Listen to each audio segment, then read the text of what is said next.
Tigers on Records. Team Makeup Wipe Session. DJ Rico pa Golden. Yo, settle me.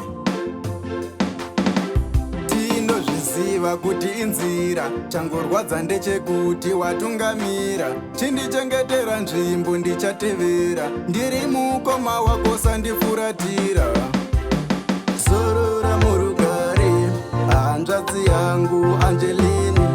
ndiri kuchema ndisiya ndega ndaiwakakwanisa kundiyeneka zorora murugare hanzvadzi yangu Angelini ndiri kuchema ndisiya ndega ndaiwakakwanisa kundiyeneka waindishingisa pazvairema uchindinyaradza mandaichema ndiani atora mweya wekufema kana inguva yanga yatokwana dai waikwanisa kunyora tsamba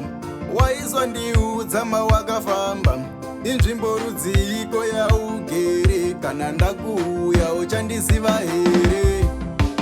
zorora murugare hanzvadzi yangu Angelini ndiri kuchema ndisiya ndega ndaiwakakwanisa kundiyeneka zorora murugare hanzvadzi yangu Angelini ndiri kuchema ndisiya ndega ndaiwakakwanisa kundiyeneka zvawaitawo munhu akandafa amazhinji kukuda uchinge wafa hapana aikuda pawaifema vaitokuseka uchitochema tinozviziva kuti inzira changorwadza ndechekuti watungamira chindichengetera nzvimbo ndichatevera ndiri mukoma wako sandifuratira zorora murugare hanzvadzi yangu Angelini ndiri kuchema ndisiya ndega ndaiwakakwanisa kundiyeneka zorora murugare hanzvadzi yangu Angelini ndiri kuchema ndisiya ndega ndaiwakakwanisa kundiyeneka waindishingisa pazvairema uchindinyaradza mandaichema ndiani atora mweya wekufema kana inguva yanga yatokwana dai waikwanisa kunyora tsamba waizwa ndiudza mawakafamba